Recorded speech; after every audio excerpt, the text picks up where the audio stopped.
মদ্যপান, ধূমপান এবং মাদক সেবন স্বাস্থ্যের পক্ষে ক্ষতিকারক। তারানাথ তান্ত্রিক লোকমুখে জনপ্রিয় নামের সৃষ্টি হয় 1940 সালে বিভূতিভূষণ বন্দ্যোপাধ্যায়ের হাত ধরে। তবে তিনি এই চরিত্রটি সমন্বিত দুটি ছোট গল্প লিখেছিলেন এবং এই গল্প দুটির মাধ্যমে তারানাথ তান্ত্রিকের তান্ত্রিক জীবনের সূচনা প্রধান প্রদর্শিত হয়। বিভূতিভূষণ তুলে ধরেন বাংলার নিজস্ব অতিলৌকিক জগৎকে। লেখকের এক অজানা চর্চার দিক উঠে আসে এই লিখন দুটিতে। বিভূতিভূষণের মৃত্যুর পরে তার পুত্র তারাদাস বন্দ্যোপাধ্যায় স্মৃতির গহীন থেকে তুলে আনেন তারানাথকে। তার লিখনে রূপ পায় বাংলার সংস্কৃতি শিকড়ে থেকে যাওয়া বিশ্বাস ও প্রজ্ঞার অজানা ভুবন। তারানাথ চরিত্রটি বিপুল জনপ্রিয়তা পেতে শুরু করে। এই চরিত্রটিকে নিয়ে লেখা সমস্ত গল্পগুলি অলৌকিক, অস্বাভাবিক, গাঢ় শিল্প, রহস্য এবং জাদু বাস্তবতার উপর ভিত্তি করেই হয়ে থাকে। তারানাথ তান্ত্রিক ও বসুন্ধরা ভিলা রহস্য গল্পটি পূর্বে আপনারা শুনেছেন হঠাৎ সন্ধ্যের পর্দায়। আপনাদের ভালোবাসায় আবার ফিরেছেন তারানাথ। আজ আপনি শুনবেন বিভূতিভূষণ বন্দ্যোপাধ্যায়ের অমর সৃষ্টি তারানাথ চরিত্রকে ঘিরে অনিক চক্রবর্তীর কলমে তারানাথ তান্ত্রিক ও শ্মশানবাসীর কবলে। আজকের গল্প পাঠে ও গল্পের সূত্রধর আমি সৌরভ। তারানাথ তান্ত্রিকের চরিত্রে সৌভিক এবং অন্যান্য চরিত্রে মলিনা, সোহিনী, রৌনি, অর্ঘ্য, পোস্টার ডিজাইন কৃষ্ণেন্দু, শব্দগ্রহণ এবং স্পেশাল এফেক্টে আবির। শুরু হচ্ছে আজকের বিশেষ নিবেদন অনিক চক্রবর্তীর কলমে তারানাথ তান্ত্রিক ও শ্মশানবাসীর কবলে।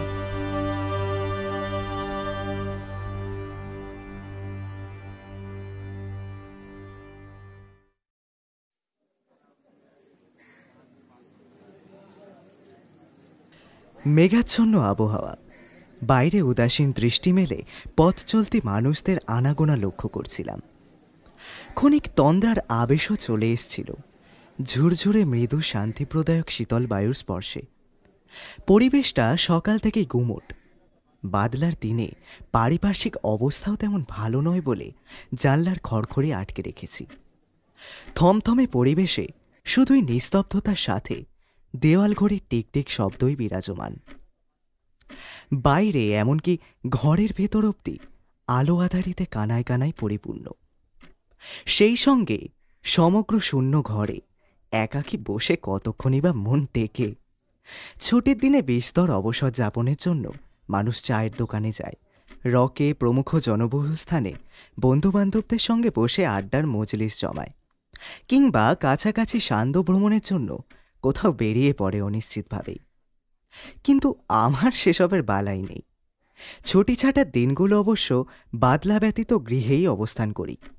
তবে এই মুহূর্তে আমি শুধু দৈনিক সংবাদপত্রের পাশাপাশি কিছু মাসিক পত্রিকার পাতাতেও চোখ বোলাচ্ছিলাম। বই পড়তে পড়তে খেয়ালই করিনি কখন যেন দু চোখের পাতা ঘুমে ঢলে পড়েছে। ঠিক এমনি সময় ক্ষিপ্র হস্তে দরজার কড়া নাড়বার শব্দ শুনে ঘুমের চটকাটা ভেঙে গেল। এমন বেখাপ্পাভাবে কেই বা কড়া নাড়তে পারে সে বিষয় জানতে হাত গুনতে হয় না। আগত আগন্তুক সম্পর্কে ধারণা করে দেওয়াল ঘড়ির দিকে দৃষ্টি নিবদ্ধ করতেই দেখি জলের মতো সময় হু হু করে অনেকটা সময় কেটে গিয়ে নিদ্রা ইতিমধ্যে বিলিয়ে গেছে। বিকেল গড়িয়ে অনেকক্ষণ সন্ধে নেমে এসছে। সময় 6টা ছুঁই ছুঁই। উঠে গিয়ে সদর দরজা খুলে দেখি আমার অনুমান নিতান্ত ভুল নয়। ছাতা হাতে চৌকাঠের বাইরে আমার দিকে পিঠ করেই আমারই একান্ত অন্তরঙ্গ বন্ধু কিশোরী সেন দাঁড়িয়ে ধূমপানে মগ্ন। সেই সঙ্গে দুলকি চালে মাথা নেড়ে হিন্দি গানও গুনগুন করতে শোনা গেল। আমি ঈষৎ গলা খাগড়ি দিয়ে রসিকতার ছলে বললাম, বাবু মশাইয়ের মেজাজ কি ফুরফুরে নাকি? এমন ফিল্মি গান তো কোনোদিনও শুনিনি তোমার মুখে। কথাটা বলার সাথে সাথে খেয়াল হতেই কিশোরী আমার দিকে চাইল। তার মুখে একগাল হাসি বিদ্যমান। আমায় দেখে আকাশের দিকে তর্জনী নির্দেশ করে বলল, ওই দেখতে পাচ্ছ কি মেঘলা পরিবেশ, আর ঘন ঘন বিদ্যুতের স্ফুলিঙ্গের গগন বক্ষে তড়িৎ বেগে ছোটাছুটি, দেখেই তো মনটা পুলকিত হয়ে উঠছে। এর মানে তারানাথের বাড়িতে আমাদের যাওয়ার সন্ধিক্ষণ উপস্থিত। কি বলো বিভূতি? ঘরে পায়ের উপর পা তুলে কি এই মনোরম বর্ষণ মুখর শ্রাবণ সন্ধ্যা মাটি করার কি কোনো মানে হয়? দ্রুত কিছু একটা গলিয়ে আমার সঙ্গে চলো। একটানা এরূপভাবে তাগাদা দেওয়ার পর কিশোরী নিজের চলন্ত চুরুটে একটা মোক্ষম টান দিল ও বাতাসে একদলা কুণ্ডলীকৃত ধোঁয়া ছেড়ে পুনশ্চ চেয়ে রইল মেঘাচ্ছন্ন আকাশের দিকে। কিশোরীর কথাটা ঠিক এমন ঘন বাদলা দিনে তারানাথের বাড়িতে যেতে সত্যি ইচ্ছে করে। বহুবার গিয়েওছি। ওনার গল্প শোনার মোহে নেশা লেগে গিয়েছে, না গিয়ে উপায় কি। তবে গোড়ায় কেন যে জ্যোতিষীমশাইয়ের ওখানে যাওয়ার কথাটা মাথায় এলো না, এই ভেবে ভীষণ অবাক হলাম। এই কথাগুলোই মনে মনে বার দুই ভাবার পর আমি ঊর্ধ্বপানে চেয়ে দেখলাম কিশোরীর কথায় এক বিন্দু ভ্রান্তি নেই। সত্যি পূর্বের ন্যায় আবহাওয়ার গতি প্রকৃতি চোখে পড়ার মতোই হয়েছে। বৃষ্টি হব হব করছে, সেই সঙ্গে সমগ্র চত্বর কাঁপিয়ে সনসন করে বইছে অহরহ দানবের ন্যায় ঝোড়ো বাতাস। যে মুহূর্তে এসবের কথা চিন্তা করছি ঠিক তখনই আমাদের চমকে দিয়ে মেঘাচ্ছন্ন আকাশের কোণ থেকে দিকবিদিক বৈদ্যুতিক ছটায় উদ্ভাসিত করে একটা বিকট শব্দের বাজ উদরেই পড়ল। আমি ও কিশোরী তৎক্ষণাৎ ভিতরে ঢুকে পড়ল। দুই বন্ধু বেশ কিছুক্ষণ নির্বাক হয়ে চেয়ারে বসে আছি। বাইরের বর্ষার বেগ না থামায় কোথাও যাওয়ার উপায় নেই। সুতরাং আমি বই পড়াতেই নিজেকে ঘণ্টাখানেকের জন্য নিবদ্ধ করলাম। কিন্তু কিশোরীর ভাব দেখে তার চিত্ত চাঞ্চল্যতা স্পষ্টই চোখে পড়ছিল। সে বড়ই উসখুস করছে তারানাথের গৃহ অভিমুখে যাওয়ার জন্য। নিজের আসন ত্যাগ করে স্বল্প পরিসরে স্থানের মধ্যে দিয়ে তার উদ্বিগ্ন চিত্ত সহকারে পদধ্বনি তুলে দ্রুত পাইচারি করা এমনিই পূর্বাভাস দিচ্ছিল। প্রতিক্ষণে কিশোরী দেওয়ালের ঘড়ির পানে চাইছিল এবং মাথা নেড়ে কী সব যেন বিড়বিড় করছিল। এমনি করেই কাটল আধ ঘন্টা। আর তর সইতে না পেরে অবশেষে কিশোরী আমাকে উদ্দেশ্য করে বলল, চলো হে, নইলে যে সন্ধে গড়িয়ে যাবে। শ্রাবণ মাসে যে 8 বেলা বৃষ্টিপাত লেগেই থাকবে, এতে নতুনের কিছুই নেই, বুঝলে? চলো চলো, এই বেলা বেরিয়ে পড়ি, বেরিয়ে সড়ক পথে ট্রাম ধরি। আমি আর দ্বিরুক্তি না জানিয়ে কাল বিলম্ব না করে কিশোরীর প্রস্তাবে প্রশ্রয় দিয়ে আলনা থেকে একটা জামা টেনে তা গলিয়ে বেরিয়ে পড়লাম। যাই হোক, অন্তত দু একটা অদ্ভুত গল্প শুনে সমস্ত দিনের একাকিত্বের সাথে সাথে বদ্ধ ঘরে থাকার একঘেয়েমিটা কেটে যাবে, এটাই বা কম কি। বাইরে বেরোতেই দেখি অন্ধকারে খাঁ খাঁ করছে সমগ্র চত্বর।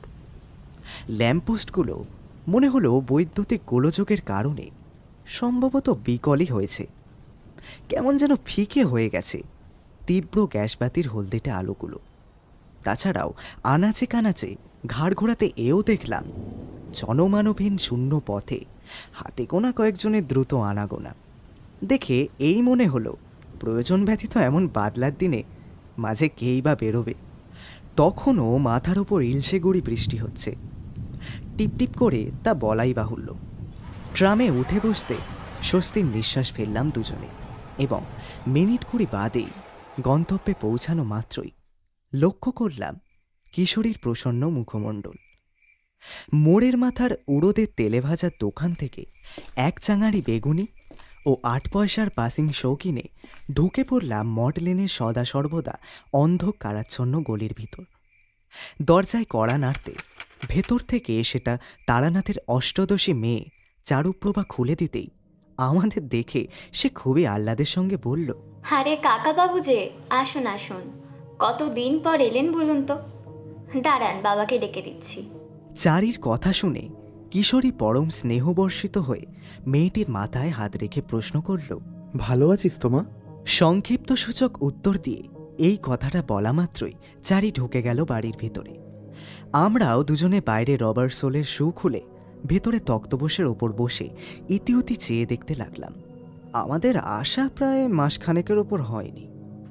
কিশোরী নিজের মেসের সতীর্থদের সঙ্গে পশ্চিমে ভ্রমণ করতে গিয়েছিল, আর আমারও নানাবিধ সাংসারিক ও আপিসের কার্যকলাপের দরুন এই মঠ লেন চত্বরে বেশ কিছুদিন আসা হয়নি।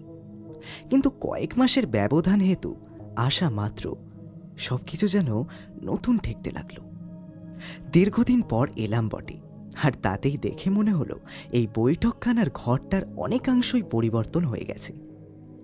কুলুঙ্গিতে রাখা তেলের নিভে যাওয়া প্রদীপ শিখার তেলচিটে কালিটা দেওয়ালের ঈষৎ কালো ছোপ ফেলেছে। সেটা শোলেতে একদমই পুড়ে প্রায় দগ্ধীভূত অবস্থা। সেই সাথে বাড়ির দৈন্যদশা দেখে বুঝলাম জ্যোতিষী মশায়ের বর্তমান অবস্থা খারাপ। জ্যোতিষী মশায়ের সচ্ছল অবস্থা কখনোই ছিল না, এ কথা যদিও জানা, কিন্তু কখনোই ওনাকে অর্থকষ্টে পড়তে হয়নি মধুসুন্দরী দেবীর কৃপায়। তবে শেষবারের জন্য যখন এসেছিলাম তখন বৈঠকখানার ঘরের এমন মন্দা পরিস্থিতি ছিল না। বাদলার প্রকোপে ঘরের অনেকাংশই মেরামতির প্রয়োজন হয়ে পড়েছে। এটা দেওয়ালের চুনসুরকি খসে পড়া দেখলেই বোঝা যায়। তারানাথের বড় গণৎকার ব্রাহ্মণ হলেও ভাগ্য সর্বদা তাকে সাথ দেবে এমন মনে করার কিছু নেই। সে কথা জ্যোতিষী মশাইও বহুবার নিজেও বলেছেন। এমনি অলিক চিন্তাভাবনায় যখন মগ্ন, তখন পিছন থেকে বয়স্ক ভারিক্কিও গরুগম্ভীর কণ্ঠস্বর শুনে পেছন ফিরেই চাইলাম। দেখি আমাদের অগোচরে স্বয়ং গৃহস্বামী তারানাথ সুতির ঢিলেঢালা পরিচ্ছেদে উপস্থিত হয়েছে, এবং ঢোকার মুখেই আমাদের "কেমন আছো, অনেকদিন পর এলে, কি ব্যাপার?" এইরূপ উক্তি করে নিজের আগমনের বার্তা জাহির করলেন। তাকে দেখা মাত্রই আমাদের মধ্যে সেই পুরনো গল্প শ্রবণের নেশাটা দ্বিগুণ মাত্রায় জাগার দিয়ে উঠল। উনিও আমাদের মাঝে এসে পূর্বের ন্যায় বালিশে ঠেস দিয়ে বসলেন।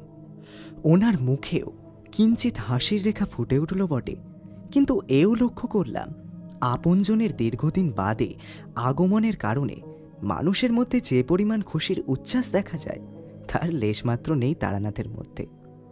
যেন খুবই মনোকষ্টে ভুগছেন। হয়তো পুরনো স্মৃতি মনে পড়ে গিয়েই এমন বিষণ্ণ দেখাচ্ছে ওনাকে। এটা প্রত্যেক মানুষের ক্ষেত্রেই সমানভাবে প্রযোজ্য। পূর্বের কথা কাটিয়ে আসার পর নানাবিধ ঘটনাবলী যখন নিভৃতে মানুষের চোখের সম্মুখে ভেসে ওঠে, তখন সেই সুখস্মৃতি আঁকড়ে বেঁচে থাকতে সেই মানুষের মন নিদারুণ ব্যাকুল হয়ে ওঠে। হয়তো জ্যোতিষী মশাইয়ের ক্ষেত্রেও বিষয়টি ব্যতিক্রম নয়। অন্তত ওনার রকম সকম দেখে তো তাই মনে হচ্ছিল। জ্যোতিষী মশাইয়ের প্রশ্নের প্রত্যুত্তরে কিশোরী সর্বোপরি হয়ে বলল, ওই চলে যাচ্ছে ঠাকুরমশাই। তারপর আপনি কেমন আছেন? সব কিছু কুশল মঙ্গল তো? মার্জনা করবেন, দীর্ঘদিন বাদে আপনার সঙ্গে সাক্ষাৎ করতে আসছি, কিছু মনে করবেন না। কিশোরীর শেষের উক্তিটি হয়তো ওনার কর্ণগোচর হল না, তবু একটা টানা দীর্ঘশ্বাস ফেলে তারানাথ বলল, আর আমার থাকা না থাকা একই, জানোই তো আমি কেমন থাকি, ওই এক প্রকার। ওনার কথা শেষ হলো না। ওই মুহূর্তে চারুপ্রভা এলো বড় জামবাটি মুড়ি, তেল, পেঁয়াজ, লঙ্কার সাথে একটি পাত্রে গরম গরম বেগুনের পসরা সাজিয়ে। তাই দেখে তারানাথ একটু ইতস্তত করে আমাদের বলল, এ কি করছো? এসবের আবার কি প্রয়োজন ছিল? বাধা দিয়ে আমি বললাম, এমন বলছেন কেন? এ তো আমাদের আপনার প্রতি শ্রদ্ধা প্রদর্শন ও গল্প শোনার বিনিময়ে যৎসামান্য উপঢৌকন। সেই সাথে পাসিং শোটা রাখুন দেখি। বিনা গরু দক্ষিণায় কিছু নেওয়া উচিত নয়। তারপর আমরা আপনার মনোগ্রাহী শ্রোতা। যখন গল্পের সন্ধানে ঢু মেরেছি আপনার নিকট, আপনি নিঃসংকোচে কিন্তু আমাদের বিভৎস রকমের গল্প শুনিয়েছেন। তার কাছে আমাদের এই যৎসামান্যতা বড়ই খাটো।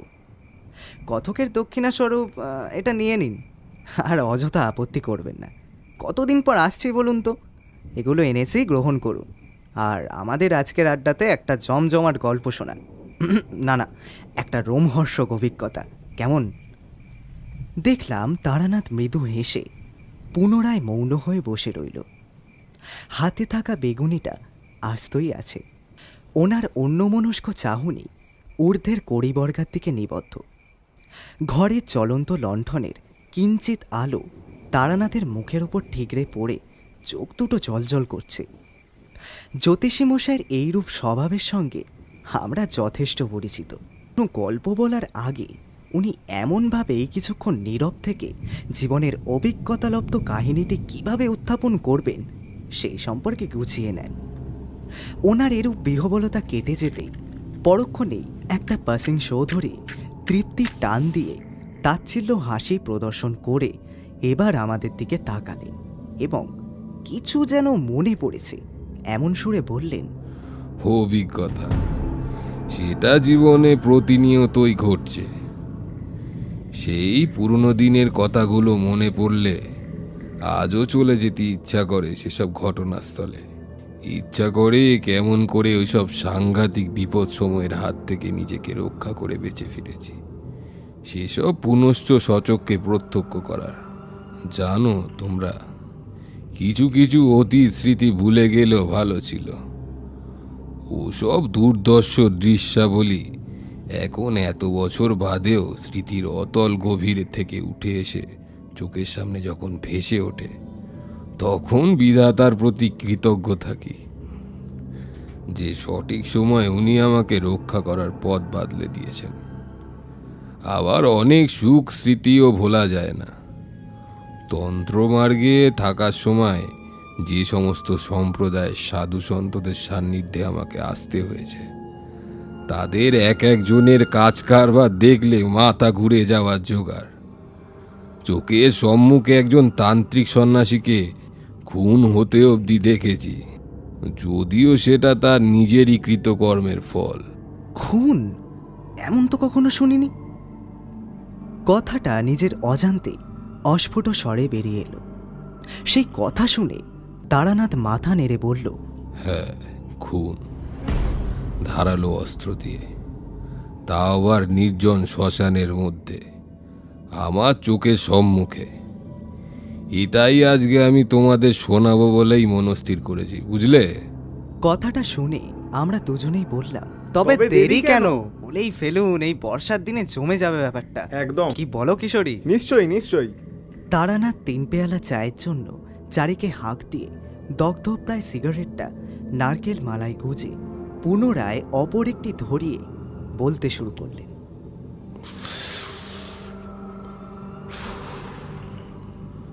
একজনের সাথে আলাপ হয়েছি। আলাপ মানে ওই গোড়ায় লোকমুখে তার সমস্ত বিবৃতি শুনে একবার সচক্ষে দেখা সৌভাগ্য হয়েছে। হয়তো না হলেই ভালো ছিল। প্রায় 40-42 বছর আগে, তখন আমি ভবঘুরে। থাকার কোনো স্থায়ী ঠিকানা নেই। অনন্ত পথ আমাকে ডাকতো হাতছানি দিয়ে। আমিও কোনো কিছু না ভেবে দিকদিশাহীনভাবেই বহু ভ্রমণ করেছি, প্রায় জীবনের শুরুর দিকে। নানান জাতে নানান সম্প্রদায় মানুষের সান্নিধ্যে এসেছি। বিচিত্র অভিজ্ঞতা হয়েছে, এগুলো জানোই তোমরা। সে যাই হোক, দেখা হয়েছিল একজন অদ্ভুত গোছের সন্ন্যাসীর সঙ্গে, ভাগ্যের ফেরে। সে হচ্ছে বদ্ধ, উন্মাদ ও মাতাল।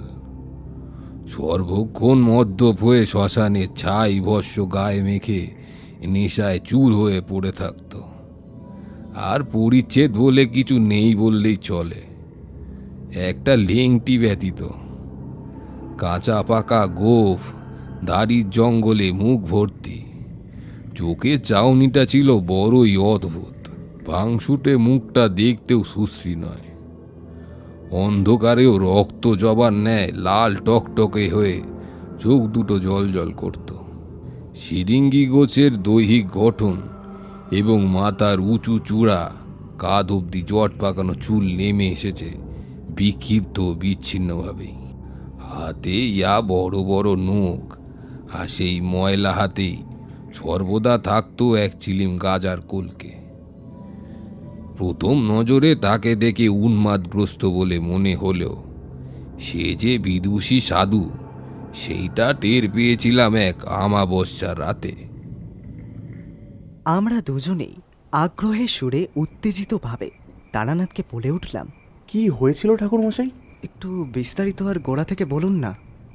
আমাদের বাহ্যিক উত্তেজিত ভাব দেখে জ্যোতিষী মশাই ম্লান হেসে এক খাবলা মুড়ি মুখে পুড়ে শেষ পর্যন্ত জবাবদিহি করলেন। সে এক ভয়ঙ্কর রাত্রির কথা হে। তোমরা শুনলে বিশ্বাস করবে কিনা জানি না। আমি জায়গাটার নাম ঠিক মনে করতে পারছি না, তবে ঘটনাটা পুরোপুরি চোখের সম্মুখে ভাসছে। উফ, এই পথে যাদের বিচরণের অদৃষ্ট লিখন আছে, সে ব্যতীত কোনো কেউ পথ চলতে গেলেই বেঘোরে প্রাণ হারাবে। শুরু থেকে বলি, তবে শোনো। বাউন্ডুলে হয়ে হন্য হয়ে গরুর সন্ধানে ঘুরে বেড়াচ্ছি, যেখান থেকে যা আরোহণ করা যায় আর কি। প্রত্যেকবার কোনো না কোনো স্থান ভ্রমণ হেতু নানাবিধ অভিজ্ঞতার সম্মুখীন হতে হয়। এবারেও কিন্তু অপ্রত্যাশিত ঘটনার দ্বারস্থ হতেই হলো। একসঙ্গে দুজন তন্ত্রসিদ্ধর সঙ্গে দেখা হয়ে গেল, যদিও পরোক্ষভাবে। বললামই তো, ওই উন্মাদ সন্ন্যাসীর কথা। তবে এর মধ্যে একটা ভয়ঙ্কর বিপদের সম্ভাবনা অন্তর্নিহিত ছিল, সেটা ক্রমশ প্রকাশ্য।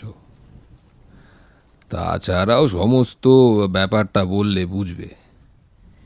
একজন অনিষ্টকারী, অপরজন সহানুভূতিশীল হিতাকাঙ্ক্ষী।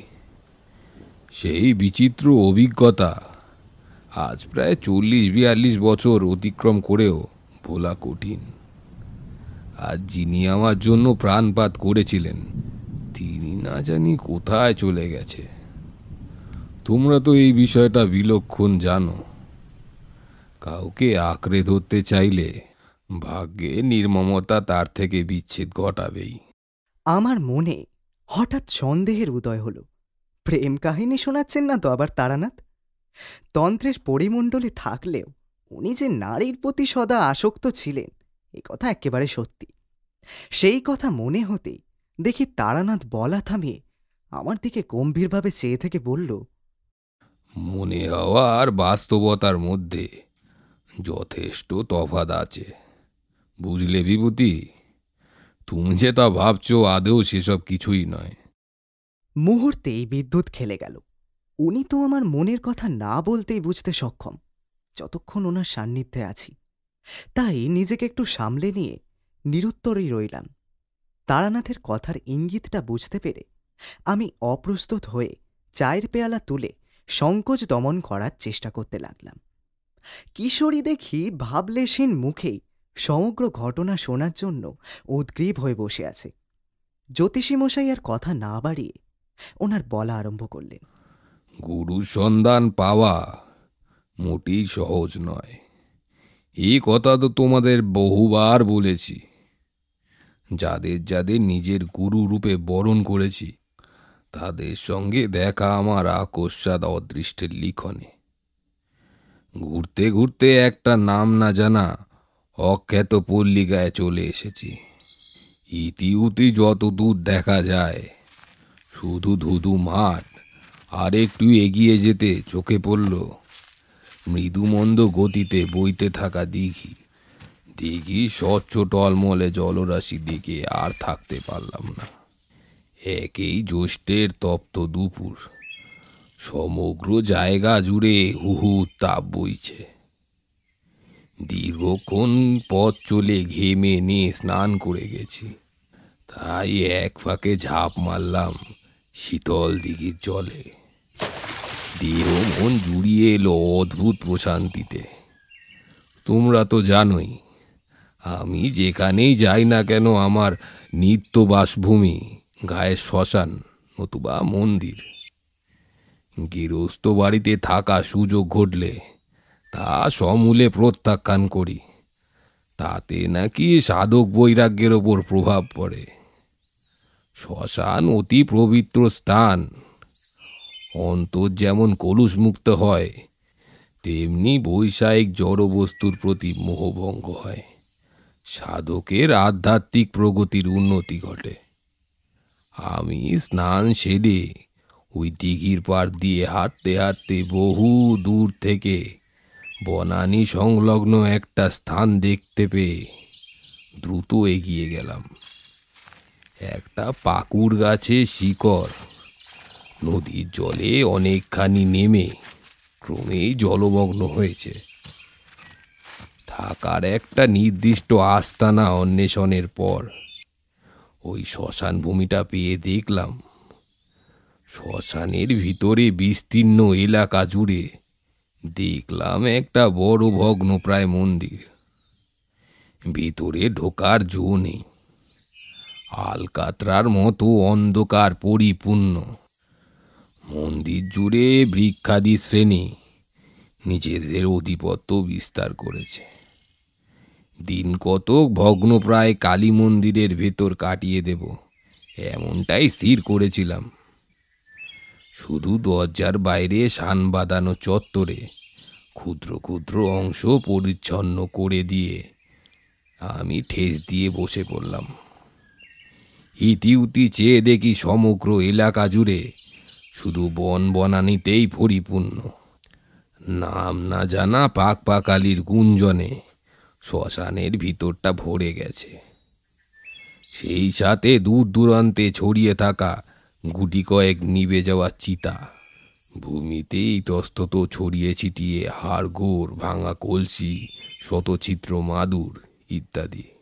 সময়টা ছিল দুপুর দুপুর, তবুও বিপুল বনানীর সান্নিধ্যের জন্য তীব্র সূর্যের আলো প্রবেশ করতে পারেনি।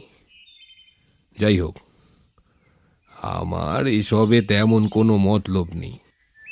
পথ ঘুরতে ঘুরতে চলে এসেছি নিজের খেয়াল মতো। দিন কত কাটিয়ে সরে পড়ব এমনটাই ছিল অভিসন্ধি। ওই শ্মশানে যে আমি ছাড়াও কেউ থাকে সেটা তখন অবধি জানতে পারিনি। মন্দির থেকে বেরিয়ে সমস্ত গ্রামটা ঘুরে দেখার জন্য বের হলাম এবং কিছুক্ষণ বাদে গ্রামের দক্ষিণ পশ্চিম কোণ বরাবর একটা বৃহৎ অশ্বত্থ গাছের গুড়িতে ঠেস দিয়ে বসলাম। বসে আছি সম্মুখে দিগন্ত পানে চেয়ে। বেশ সবুজ সুফলা শস্য শ্যামলা গ্রাম। উত্তপ্ত আবহাওয়া হওয়া সত্ত্বেও বটবৃক্ষে ছায়াছত্র মন্দ লাগছিল না। গাছে গাছে পাক পাখালির অনর্গল কিচিরমিচির, সোদামাটির গন্ধ, মনটা বেশ প্রফুল্ল।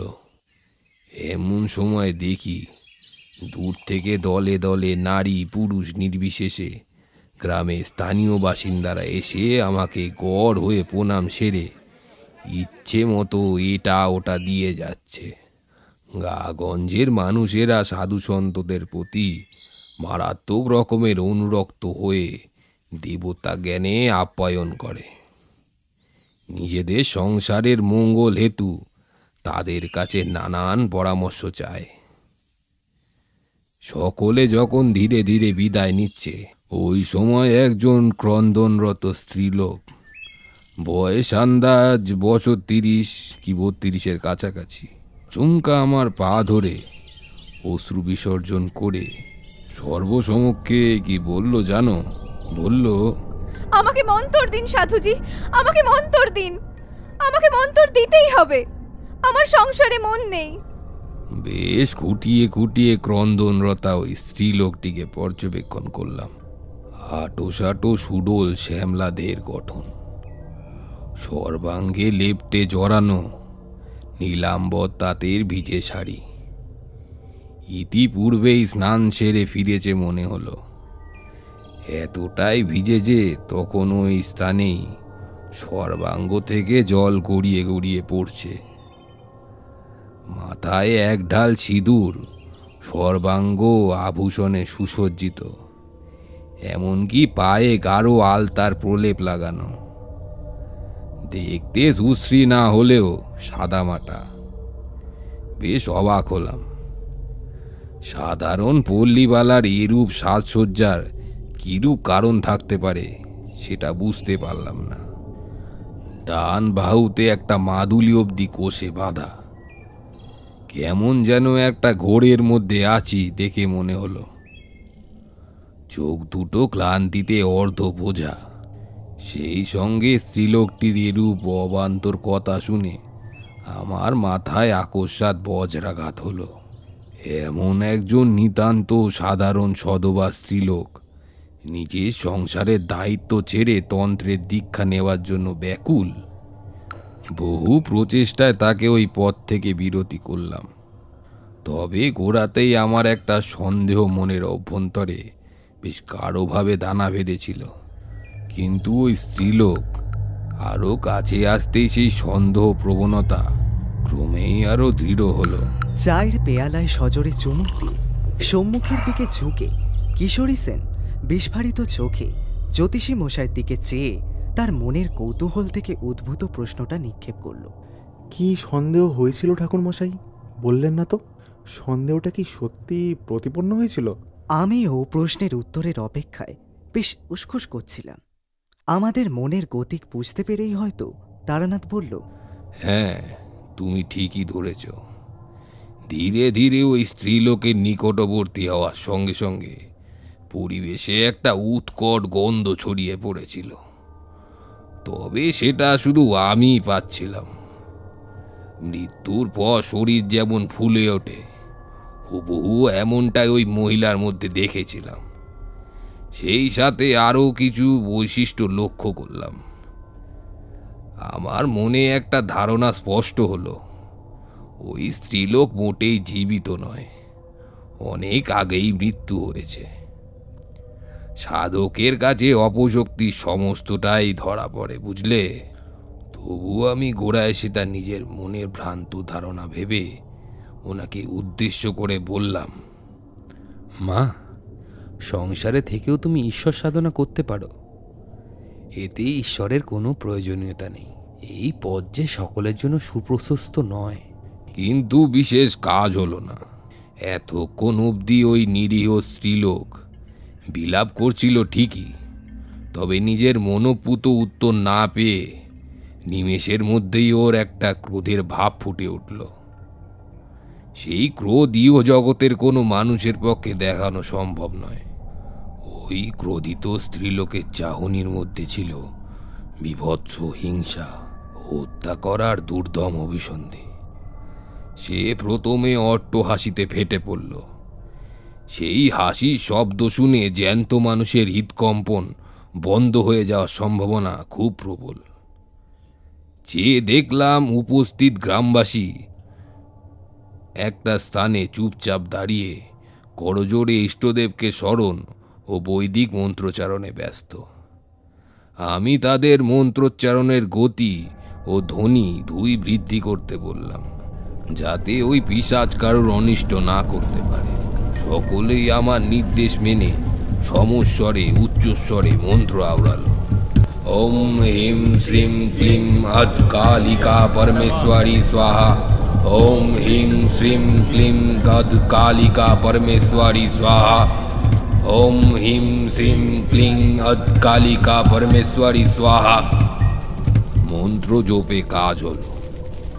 তারও স্বরে ওই স্ত্রীলোক চিৎকার করে নিজের দুই কান চাপল এবং বিকৃত কণ্ঠে বারংবার বলতে লাগলো সকলের উদ্দেশ্যে, বন্ধ কর তোদের এই মন্ত্রপাঠ, নইলে কিন্তু তোদের সমেত সমস্ত গ্রাম উজাড় হয়ে যাবে বলে রাখলাম। অনেক মানুষ এই সতর্কবাণী শুনে প্রাণ ভয়ে ছুটল। অনেকের মন্ত্রপাঠের ধ্বনি স্তিমিত হয়ে এলো। মন্ত্রপাঠ বন্ধ হতে ওই স্ত্রীলোকটি কিন্তু এবার আমার দিকে ভৎসনাপূর্ণ রক্তিম বর্ণের উগ্র দৃষ্টিতে চেয়ে মারমুখী হয়ে প্রবল ঝঙ্কারের সঙ্গে গগন বিদীর্ণ করা কণ্ঠে বলল, এসবের কোনো উদ্দেশ্যই ছিল না। দিবি নে মন্তর, দিবি নে। তোকে সৎ ভেবেছিলাম, কিন্তু কেউই সৎ নয়। জোচ্চোর, তোর নিশ্চিত মৃত্যু আমার হাতেই লেখা আছে। আমার সুখের পরিবার, সুখের সাংসারিক পরিমণ্ডল ধ্বংস করার অপরাধ গা শুদ্ধ লোক সকলকেই ভোগ করতে হবে। দেখিস তারানাথ। বুঝলাম এই সেই অতৃপ্ত প্রেত, যাকে কেউ ইচ্ছাকৃত নতুবা ভুলবশত জাগিয়ে তুলেছে। যতদিন বৃদ্ধি হবে এই পিশাচের আক্রোশ বৃদ্ধি পাবে। জাগিয়ে যখন তুলেছে তাকে, তখন নিজের কাজ সম্পন্ন করবেই। এই কথা আমি জানতাম নিজের পূর্ব অভিজ্ঞতা থেকে। সেই স্ত্রীলোকের উগ্র মূর্তি ওর আগে সর্বাঙ্গ থরথরিয়ে কাঁপুনি দেখে গা শুদ্ধ সকল লোকের মুখে আতঙ্কের ছাপ ফুটে উঠল। দণ্ডায়মান গ্রামবাসী সকলের কেউই মুখে তু শব্দটি করতে পারল না। ওই পল্লীবালা আচম্বিতেই দ্রুত আমার দিকে ছুটে এলো এবং আমাকে আক্রমণ করার জন্য তার দুই হাত আমার গলদেশ লক্ষ্য করে বাড়িয়ে দিল, কিন্তু কৃতকার্য হতে পারল না। ঠিক এই মুহূর্তে ওই আক্রমণরত স্ত্রীলোকটির মধ্যে একটা ভয়াবহ বৈশিষ্ট্য দেখলাম। ওই সেই নিতান্ত সরল সাধারণ পাড়াগাঁয়ের স্ত্রীলোক। কয়েক মিনিটের ব্যবধানে ওই মানুষরূপী খোলস ত্যাগ করে বিকট আকার সমূর্তি ধারণ করেছে সে। প্রত্যেক ধাপে ধাপে এগিয়ে আসার সময় দুই রূপের আমূল পরিবর্তন ঘটেছে। কখনো সেই পাড়াগাঁয়ের শান্ত গৃহিণী, পরক্ষণেই আবার নৃশংস পিশাচিনী। সেই দৃশ্য এখন আমার চোখের সম্মুখে ভাসছে। বিভৎস রূপের বর্ণনা দিতে গিয়েই আমার নিজের সর্বাঙ্গ থরথরিয়ে কাঁপছে। বলেই তারানাথ নিজের দু চোখের পাতা বুঝে মনে করে করে ধীরে ধীরে আমাদের সেই বিভৎস রূপের বর্ণনা করতে লাগলো। শতছিদ্র রক্তের ছোপ সম্পন্ন শাড়ি, বেশভূষা আলু থালু, গতিবিধি স্লথ, হাতে ইয়া বড় বড় নখ, কুৎসিত রূপ সম্পন্ন এক দানবী, গলায় মোটা ফাঁসের দড়ির রক্ত জমাট বাঁধা দাগ স্পষ্ট, চর্মসারহীন দেহ, স্থানে স্থানে ক্ষয়ে যাওয়া চামড়া ভেদ করে ঝরঝর করে রক্তধারা চুয়ে ভূমিতে ভূমিষ্ঠ হচ্ছে। মাথা চুল সাপের ফনার মতো বায়ু সংস্পর্শ ছাড়াই উঠছে। ঠোঁটের কোণ থেকে ধীরে ধীরে ধারালো তীক্ষ্ণ সদন্ত বিকশিত হচ্ছে। দৃষ্টি কৌতুক মিশ্রিত ও হিংস্রাপ্রবণ।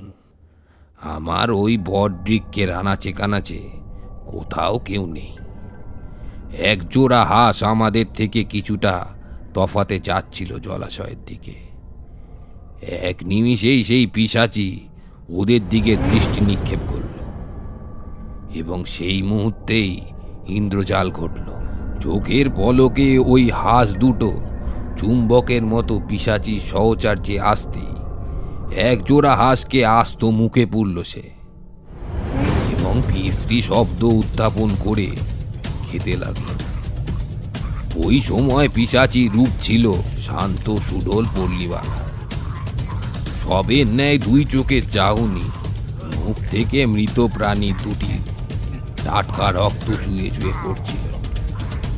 আমি শুধু হতবম্বের মতো চেয়ে চেয়ে এসব অতি প্রাকৃতিক দৃশ্যাবলী দেখছিলাম। নেহা দীর্ঘদিন অবধি সাধন পথে থাকাকালীন এইসব থেকে অভ্যস্ত হয়ে গেছিলাম। হঠাৎই আমার মনে প্রবল ভয়ের সঞ্চার হলো। এত সব কর্মকাণ্ডের মধ্যে সবচেয়ে গুরুত্বপূর্ণ কাজটা করতে ভুলে গেছি। কই, দেহ বন্ধকটুকু করার কথা তো মনে ছিল না। সেইটা যে করব এমন সময় অবধি নেই হাতে। সম্মুখের ওই বিভীষিকা আমার কাছে ধীর পথে কুটিল অভিসন্ধি নিয়ে আসছে। তাকে কিভাবে যে ঠেকিয়ে রাখবো সেই উপায় ঠাউরানোর সময় ছিল না। তবে কিছু বিপদ ঘটেনি আমার সঙ্গে। আমার গলায় তখন অবধি আমার সগায়ের বটতলার বিচিত্র সাধু প্রদত্ত মন্ত্রপুত সেই রুদ্রাক্ষের মালা সর্বদাই ধারণ করা থাকত। কেবল শ্মশানের অভ্যন্তরে প্রবেশের সময় সেটা পোটলায় রেখে দিতাম, যেহেতু উনি শ্মশানে ওটা পড়ে যেতে নিষেধ করেছিলেন। আক্রমণরত ওই স্ত্রীলোকটি যেই আমার নিকট এলো, আমাকে কিছুই করতে হলো না। সাধারণ গ্রামবাসী যদিও বা কিছুই দেখতে পেল না, শুধু আমি দেখলাম গলার মালা থেকে নিকলিকে নীলছে আলোক রশ্মি আমাকে ঘিরে একটা অদৃষ্ট গণ্ডি নির্মাণ করে দিল এবং সেই বৈদ্যুতিক গণ্ডির সংস্পর্শে এসে গগন বিদীর্ণ করা আর্তনাদ করে তৎক্ষণাৎ সেই পিচাসি মাটিতে লুটিয়ে পড়ল। মাটিতে পড়ার সাথে সাথে দেহটা বেশ কিছুক্ষণ প্রবল ঝাঁকুনি দিয়ে কেঁপে কেঁপে উঠে শেষে অসাড় হয়ে গেল।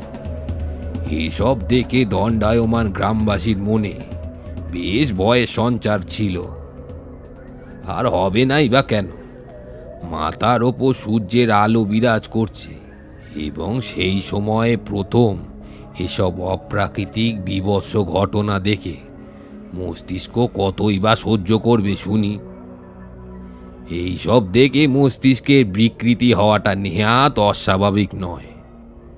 দেখলাম অনেকেই মূর্ছা যাওয়ার উপক্রম হলো, কিন্তু বিষয়টা খুবই সহজে রফা হলো না। আমি বুঝলাম ওই স্ত্রীলোকটির দেহে কোস্মিনকালে কোনো প্রাণের স্পন্দন ছিল না।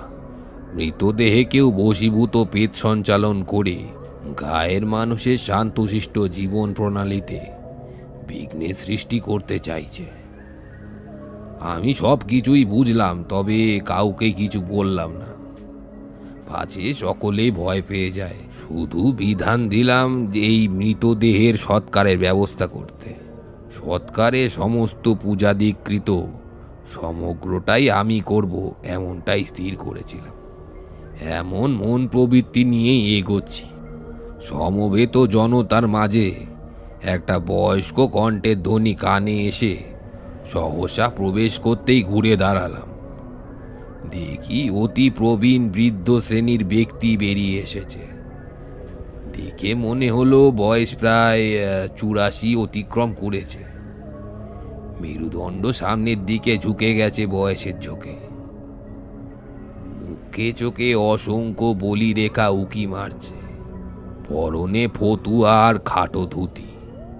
দক্ষিণ হস্তে একটা লাঠি ধরে আছেন তিনি, আর বাম হস্ত ধরে জোয়ান গোছের বছর 26-এর সামর্থ্যবান একটি ছেলে। ওই বৃদ্ধই নাকি এককালে সমগ্র গ্রামের মাতব্বর ছিল, তবে এখনো গায়ের অনেকেই ওনাকে সমীহ করে চলে।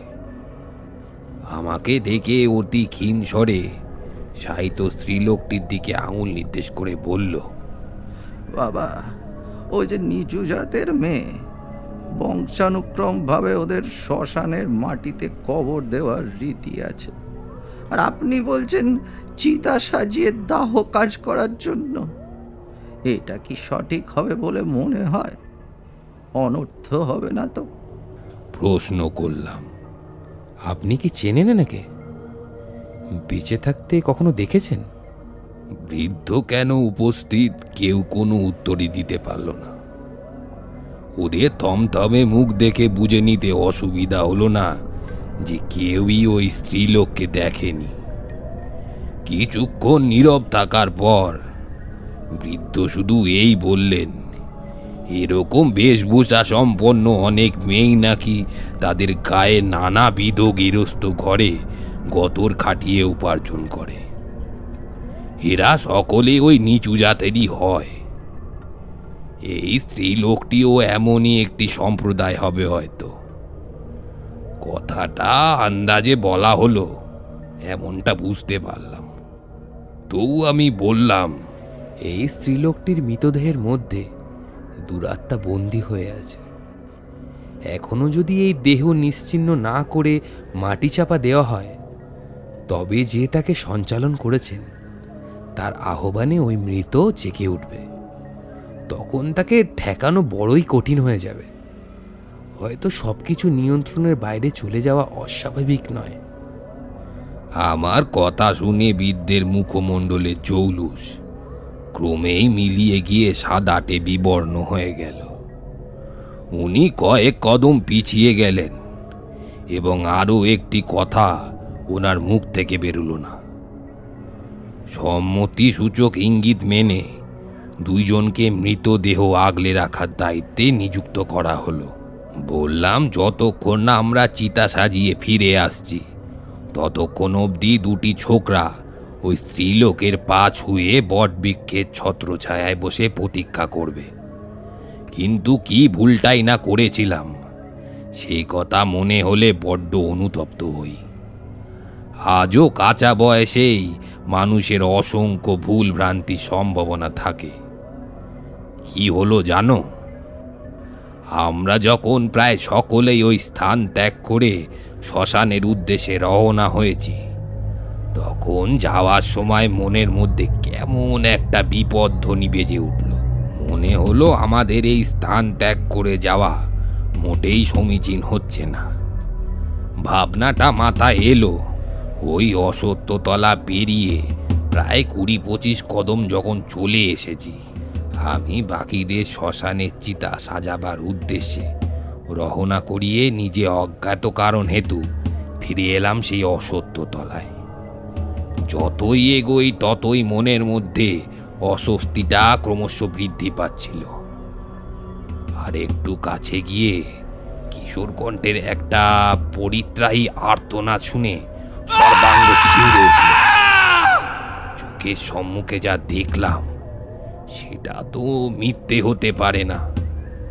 স্পষ্ট দেখলাম দুজন সবল সামর্থ্যবান ছেলে, দুটির মধ্যে একটির গলায় টুটি প্রবল শক্তি প্রয়োগ করে ওই স্ত্রীলোককে চেপে ধরেছে। তখন ওই স্ত্রীলোকের মুখে অভিব্যক্তি দেখে সর্বাঙ্গ কেঁপে ওঠাটা মোটেই অস্বাভাবিক নয়। চোখ পাকিয়ে নিষ্পলকভাবে ছেলেটির দিকে তাকিয়েই শীতে ব্যস্ত। ছেলেটি অসহায়ের মতো ছটপট করছে। 5 বার দুর্বম আগ্রহ যেন পেয়ে বসেছে। অন্য ছেলেটি কিন্তু বহুবার চেষ্টা করেছে ওই বিভীষিকার হাত থেকে বন্ধুকে রক্ষা করতে। তাকে লক্ষ্য করে মাটিতে পড়ে থাকা ইট পাটকেল প্রমুখ ছুটছে, কিন্তু তাতে বিশেষ লাভ হচ্ছে না। পাথরের আঘাতে ওই স্ত্রীলোকের দেহে অনেকাংশে বড় বড় ক্ষতের সৃষ্টি হয়েছে, কিন্তু তাতে তার বিন্দুমাত্র ভ্রুক্ষেপ নেই। অধিক চাপ দেওয়ার ফলে ছেলেটির মুখ থেকে ভলকে ভলকে টাটকা রক্তর ধারা মুখ থেকে বেরিয়ে মাটিতে পতিত হচ্ছে, এবং সেই ঝরে পড়া রক্তের দিকে তৃষ্ণার্ত ক্ষুধার্ত দৃষ্টি মেলে আছে ওই সর্বনাশী জীব। আমি চোখের সম্মুখে একটি তাজা প্রাণ বলি হতে ও ওর উপর একজনকে মূর্ছা যেতে দেখলাম, কিন্তু কিছুই করতে পারলাম না। ওই বীভৎস দৃশ্য দেখে দিনের আলোতেই আমি নির্বাক ও তটস্থ হয়ে দাঁড়িয়ে আছি। ওই পিশাচি একটা গগন বিদীর্ণ অট্টহাসি করে পাশ দিয়ে বয়ে যাওয়া নদীর মধ্যে একটি টাটকা কিশোরের মৃতদেহের ওপর জনের মূর্ছিত দেহ নিয়ে ঝাঁপ মারল। অমনি ছলাৎ করে শব্দ হল। দৌড়ে জলের মধ্যে উকি মারতেই দেখি কিচ্ছু নেই। বুঝলে কিছু?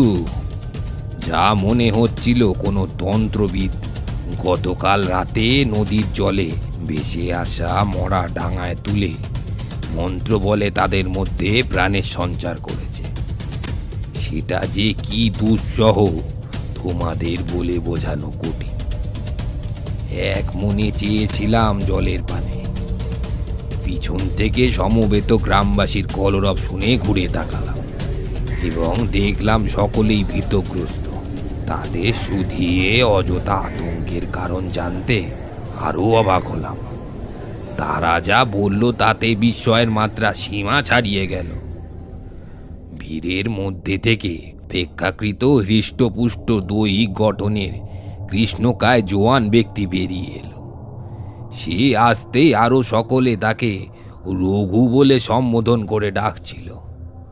রঘুই নাকি সব দেহে সৎকারের জন্য চিতা সাজানোতে সিদ্ধহস্ত। আমিও এখন দেখলাম ওই ছেলেটির মধ্যে তন্ত্রসিদ্ধ হওয়ার বেশ ভালো রকমই যোগ আছে, তবে সেটা সময় সাপেক্ষ। সকলের কাছ থেকে শুনে বুঝলাম রঘু এই গায়ের মধ্যে কালী ভক্ত রাত দিন শুধু শ্মশানেই পড়ে থাকে ওর আগত তান্ত্রিকদের সঙ্গ উপভোগ করে। আমার নির্দেশে তো গ্রামবাসী রঘু শরণাপন্ন হয়। সে যখন শ্মশানের গণ্ডির মধ্যে পা রাখল, বুঝলাম নিশ্চয়ই কিছু একটা গণ্ডগোল আছে। বিভিন্ন সাধু সঙ্গের ফলে প্রাথমিক স্তরের কিছু গুপ্তবিদ্যা আয়ত্ত করেছে এবং চিতার কাঠ সংগ্রহ করতে গিয়ে কাটারি দিয়ে একটা নিম গাছের গুড়ি কাটতে গিয়েই প্রবল ঝাঁকুনিতে মাটিতে সশব্দে পড়ে দুটি কিশোরের দেহ। একজন মৃত, অপরজনের চৈতন্য তখনও ফেরেনি। আমি সকলের সঙ্গে ওই দেহ পরিদর্শনে গিয়ে দেখলাম যাদের আমি দায়িত্ব দিয়েছিলাম দেহ আগলে রাখার জন্য তাহাদেরই দুজন। সুতরাং বহু কষ্টে একজনের জ্ঞান ফেরানো গেল। কিন্তু জ্ঞান ফিরলে কি হবে? ভয়ে তার দুজনের চোখ ঠিকরে বাইরে বেরিয়ে আসছে, উস্কো খুস্কো মাথার চুল। সে দিক বিদিক চাওয়াচাওয়ি করে দেখল ভয়ার্ত চোখে, যেন সে কারুর অদৃশ্য উপস্থিতি সম্বন্ধে অকিবহল। তখন প্রায় দুপুর পড়ে এসেছে, বিকেলে সূচনা হচ্ছে। সকলকে আশ্বস্ত করে আমি ওই অসত্য তলায় রয়ে গেলাম। একটু পরেই অবশ্য শ্মশানে ফিরতে হবে। আমার সহচার্য রঘু ছাড়ল না। সে এই এলাকা সম্পর্কে নানাবিধ কথা জানে। সে এও বলল, আজকে অমাবস্যা রাত্রিটুকু এই গাঁয়ের পূর্ব সীমান্তে অবস্থিত তাঁর কুড়েতে অতিবাহিত করতে হবে। এমন রাতে সেও শ্মশানের পথ মারায় না। কিন্তু আমি সে কথায় রাজি না হওয়ায় সন্ধে একটু গাঢ় হতেই মশাল হস্তে রওনা হলাম নিবিড় বনানী সংলগ্ন শ্মশানের দিকে। রঘু আমার চলে যাওয়া পিছু হতে অসত্য তলায় দাঁড়িয়ে অনেকক্ষণ স্থিরভাবে দেখল। শ্মশানটা বাইরে থেকে দেখেই বুকটা ছ্যাদ করে উঠল। ভিতরটা নিরেট আধার আবৃত। বাতাসে মরা পোড়ানোর এমনি দুর্গন্ধ যে অন্নপ্রাশনের ভাত ঠিকরে বেরিয়ে আসবে। কোথাও কোনো আলোর চিহ্ন মাত্র নেই। সত্যি বলতে কি জানো, আমার নিজের ভীষণ ভয় করছিল। তারপর সেদিন আবার শুক্লপক্ষের অমাবস্যা তিথি। এসব তিথিতে পল্লী গ্রামাঞ্চলে শ্মশানে নানাবিধ তান্ত্রিক কাপালিকরা আসেন নিজেদের অভীষ্ট সিদ্ধির জন্য। দৃষ্টান্ত স্বরূপ যদি বলি, ধরো কারুর ওপর প্রবল বিদ্বেষ থাকায় প্রতিশোধের জন্য যে কোনো নিম্নবিত্ত ক্রিয়াকলাপের এই দিনটা তন্ত্রশাস্ত্র মতে বেশ প্রশস্ত দিন। এমন দিনে করা যে কোনো কার্যকলাপই অধিক মাত্রায় ফলপ্রদ হবে। আর কেউ যদি অশুভর উপাসনা করে তাহলে তো কথাই নেই, সেই সাধক নিজের বিদ্যায় সিদ্ধপ্রাপ্ত হবে। এমন দিনে কত না বিচিত্র জিনিস চোখে পড়ে।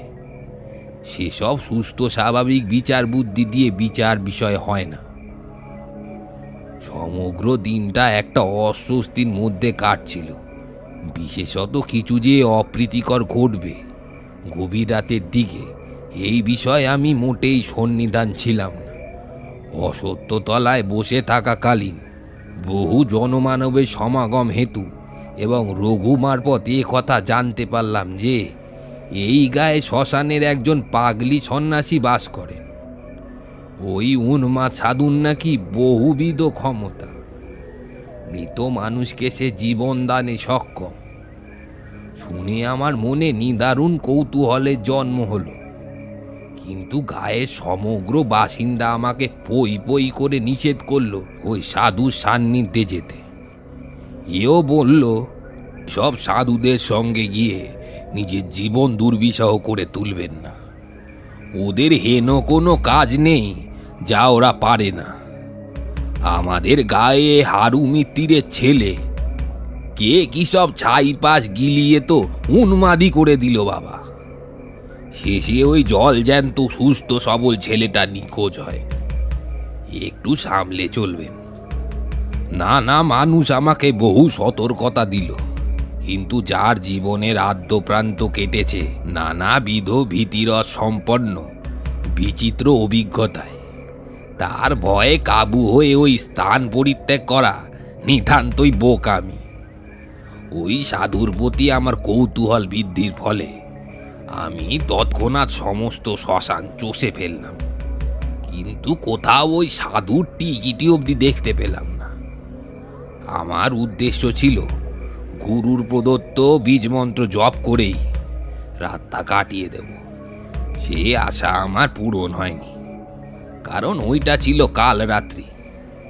যেটা আমার জন্য অপেক্ষা করছিল সেটা মনের অন্তরালে আতঙ্কে জন্ম দেওয়ার জন্য যথেষ্ট। আমি তারানাথ তান্ত্রিক, সৎ ব্রাহ্মণ মানুষের মুখ দেখে তাদের ভাগ্য গণনায় সক্ষম। তোমাদের মিথ্যা বলে আমার কোনো লাভ নেই। বিশ্বাস করা বা না করাটা সম্পূর্ণ তোমাদের ওপর। প্রাণটা যেতে যেতে বেঁচে গেছিল বলেই তোমরা বিশ্বাস করবে না। ঈশ্বর ব্যতীত কেউই আমাকে ওই ভয়ঙ্কর রাতে বাঁচাতে সক্ষম হতেন না। এই কথা সেদিন বেশ ভালোভাবেই রন্ধ্রে রন্ধ্রে বুঝেছিলাম। ক্রমেই নিজের মৃত্যুর নিকট এগোচ্ছিলাম। সময় অতিবাহিত হওয়ার সঙ্গে সঙ্গে যৎকিঞ্চিৎ যেটুকু বিকেলের ক্ষীণ আলো পাতার ফাঁক গলে ঢুকেছিল, ক্রমে সেটাও মিলিয়ে গেল। নেমে এলো সমস্ত চত্বর জুড়ে নিশ্চিদ্র আধার। কিছুই দেখা যায় না। মশালটা দেওয়ালে ঠেস দিয়ে রেখে সেই আলোয় বেশ ভালো মতো ধূপটি জ্বাললাম ও চোখ বুজে পদ্মা আসনে বীজমন্ত্রর মালা নিয়ে জপে নিমগ্ন হলাম। মন লাগছিল না শীতল বায়ুর সংস্পর্শে সামান্য পাতা নড়ার শব্দে মনটা অশান্ত হচ্ছিল। সর্বাঙ্গ শিউরে উঠছিল। মানস পশে ভেসে উঠছিল ওই পিশাচির কাণ্ডকলাপের দৃশ্যাবলী বায়োস্কোপের মতো। ওই দিন সারা সন্ধেটা আমি শ্মশানের ভগ্নদশা কালী মন্দিরের মধ্যেই অতিবাহিত করলাম, কিন্তু ওই উন্মাদ সাধুর দেখাটুকু পেলাম না। শুধু শুনতে পেলাম ভয়ঙ্কর গম্ভীর কণ্ঠের খলখলে হাসি। চোখ খুলেই দেখি আমার সম্মুখে দাঁড়িয়ে, হাসি হাসি মুখে দাঁড়িয়ে ওই ক্রন্দনরতা পল্লীবালা রূপে বীভৎস পিশাচিনী। তখনও ক্রন্দনরত অবস্থায় একটা গাছের মগডালে গলায় দড়ি বাঁধা অবস্থায় ঝুলছে, আর কান্না ও হাসির মিশল তৈরি হয়েছে। তার মুখমণ্ডল জুড়ে অদ্ভুত অভিব্যক্তি। তখনও আমার মনের ভাব কেমন হচ্ছিল সেটা তোমার ভাষায় বোঝাতে পারবো না, বুঝলে হে। মন্ত্রতন্ত্র তো আমার তখন মাথায় উঠে গেছে। আমি রোমাঞ্চিত হয়ে শুধু সম্মুখের ওই গৃহবধূর বীভৎস রূপ ও অদ্ভুত আর্তনাদ শুনে প্রতিক্ষণে শিউরে শিউরে উঠছি। অন্ধকারাচ্ছন্ন নির্জন শ্মশানে তখন আমি একা, আর ওই বীভৎস কান্নার শব্দে শ্মশানটা ভয়াবহ হয়ে উঠেছে। তবে আমার দেহবন্ধন ছিল এই রক্ষে।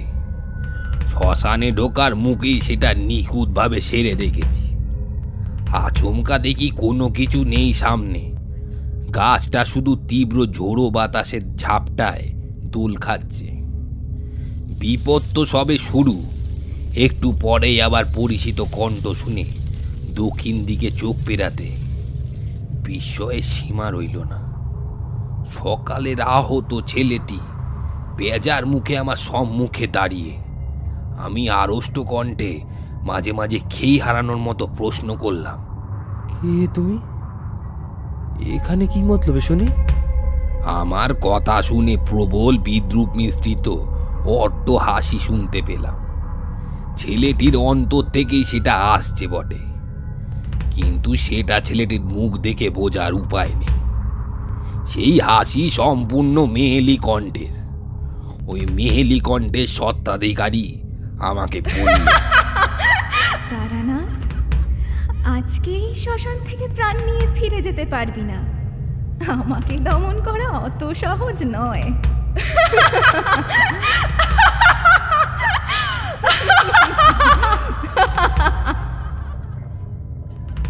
কি করব আমি তখন বুঝতে না পেরে সম্মুখের বিভীষিকার দিকে ফ্যাল ফ্যাল করে চেয়ে রইলাম। আচমকা কাঁধে হাত পড়ল, বরফের মতো হিমশীতল স্পর্শ। পিছু ফিরে দেখি সে মৃতপ্রায় বধূ কখন আমার অগোচরে পিছনে এসে পড়েছে। তার মুখে তখন হাড় হিম করে দেওয়া কুটিল ষড়যন্ত্রের হাসি। বিস্ফারিত চোখে মোহছন্নের মতো ওই হাসি দেখে আমার তখন রুদ্রশ্বাস বেরোচ্ছে। সেই পিশাচি পুনশ্চ বিদ্রুপ মেশানো হাসি অট্ট হাসির মতো প্রদর্শন করে আমাকে বলল, এটা আমাদের স্থান।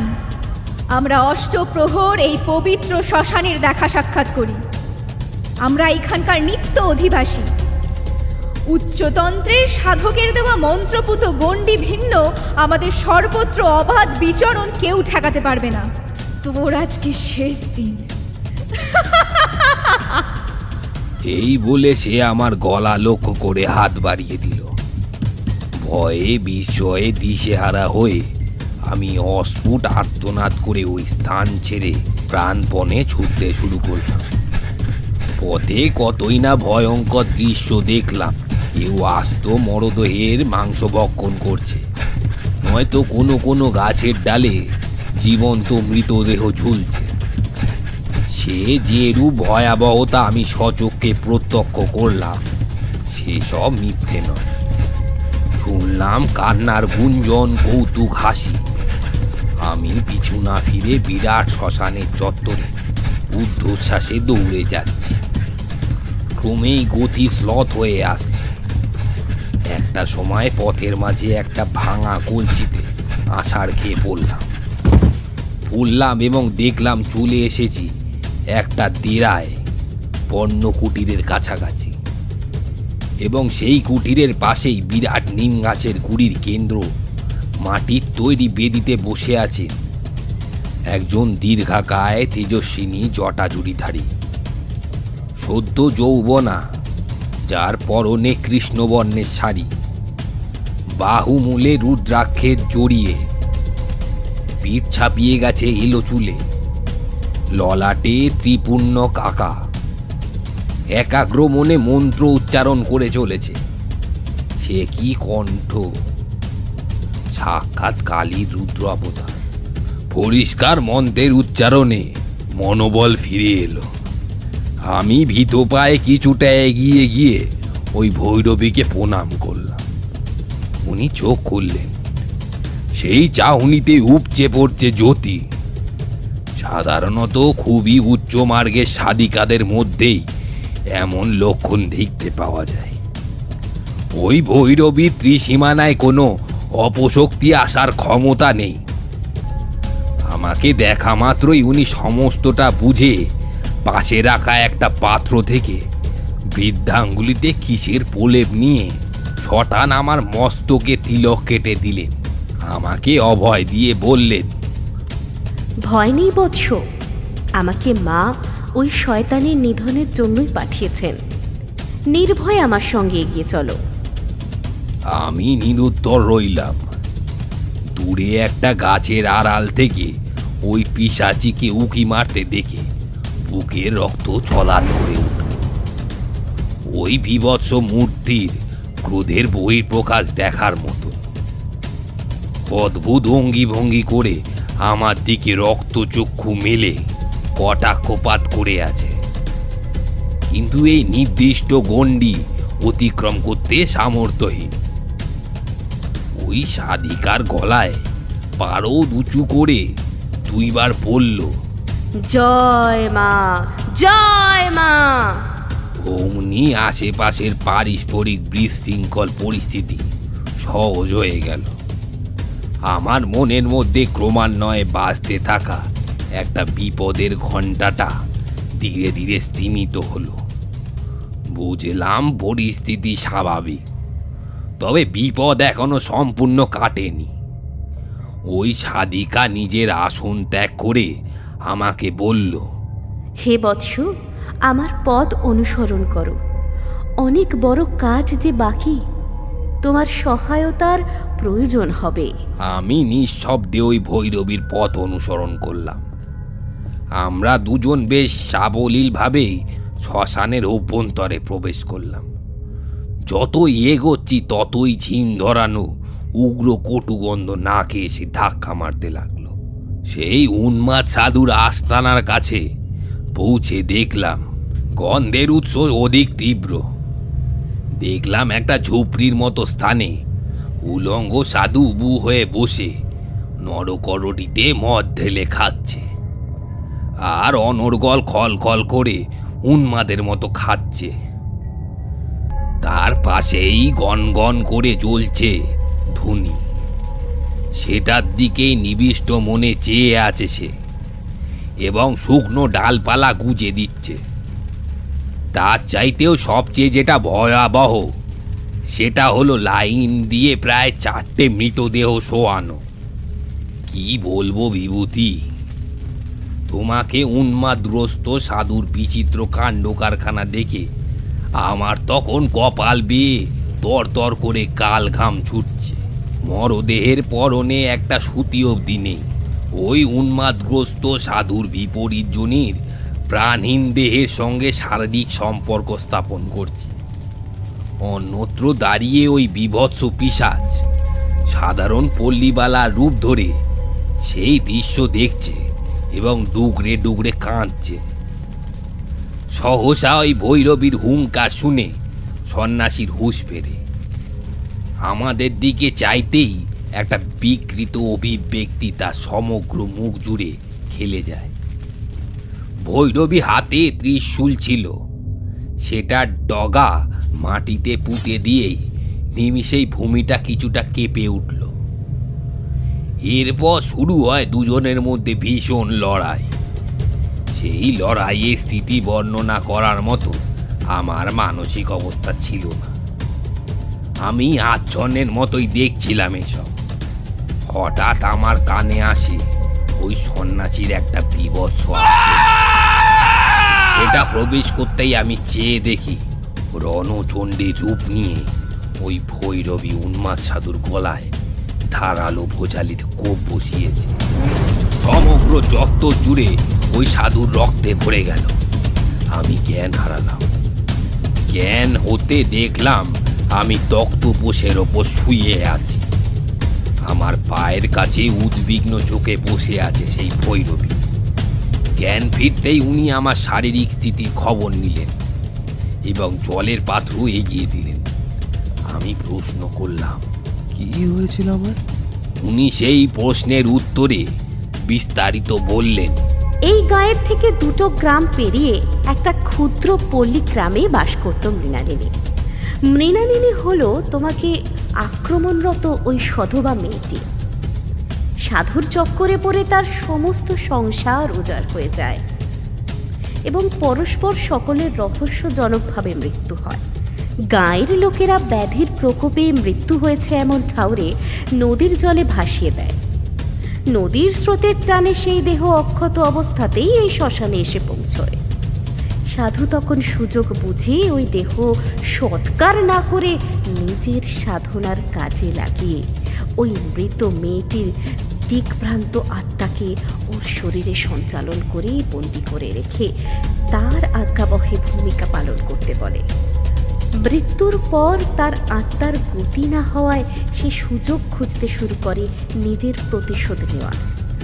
উন্মাদ সন্ন্যাসীর কাছে বহুবার অনুরোধ করা সত্ত্বেও মুক্তি না পেয়ে এই গাঁয়ে সমবেত জনতার মাঝে তোমার কাছে এসে তন্ত্রমতে দীক্ষিত হয়ে সাধুর ওপর নিজের প্রতিহিংসা পরায়ণতা চরিতার্থ করার অভিসন্ধি করে। কিন্তু নিষেধবাণী শুনে ক্রোধের সীমা মাত্রাতিরিক্ত হওয়ার দরুন সে এইসব হত্যা লীলায় মেতে ওঠে। ভৈরবীর কথা খুব মন দিয়ে শুনছিলাম, কিন্তু এমন সময় আমার চোখ পড়ল শিয়রের দিকে। তার চোখ ফেরাতে পারলাম না। দেখি দরজায় ঠেস দিয়ে ওই মৃত মেয়ে মানুষটি আমার দিকে হাসি হাসি মুখ করে কৌতূহলের সঙ্গে চেয়ে আছে। ভৈরবীয় হাবভাব দেখে সুবিধার মনে হচ্ছিল না। এমন সময় ওরা দুজনেই সমস্বরে গগন বিদীর্ণ অট্টহাসিতে হেসে পড়ল। এদিকে মতিগতি দেখে আমার ভয়ে হৃৎস্পন্দন শুরু হয়ে গেল। কি আর বলবো তোমাকে, ওই অট্টু হাসির সঙ্গে দুজনেই বাতাসে মিশিয়ে গেল। আর আমি ইতি উতি চেয়ে দেখি কোথায় খড়ের ছাপ্পড় দেওয়া পণ্য কুটি। আমি শুয়ে আছি নিভে যাওয়া চিতার ওপর। পূব আকাশে তখন হালকা হালকা উদীয়মান সূর্যের ফ্যাকাশে আলোর আভাস দেখা দিয়েছে। মানে এতক্ষণ যা দেখছিলাম সব কি আমার ভ্রম? এরপর আর এক মুহূর্ত আমি অভিশপ্ত শ্মশানে থাকিনি। ভোরের আলো ফুটতে না ফুটতেই পত্রপাঠ চলে এসেছি ওই স্থান থেকে। প্রাণটা বেঁচে গেছে এই রক্ষে। পরে শুনেছিলাম ওই একই শ্মশানে কালীসিদ্ধ একজন ভৈরবী সত্যি ছিলেন। কোনো এক জটিল সাধনা করতে গিয়ে পরদিন তার মৃতদেহ আবিষ্কার হয়। বুঝলে তো, সাধনায় যৎকিঞ্চিত ভুল ত্রুটির জন্য তন্ত্র দায়ী নয়। চায়ের পেয়ালায় লম্বা ও শেষ জোয়ারটা দিয়ে জ্যোতিষীমশাই দীর্ঘ বকবকানির পর থামলেন।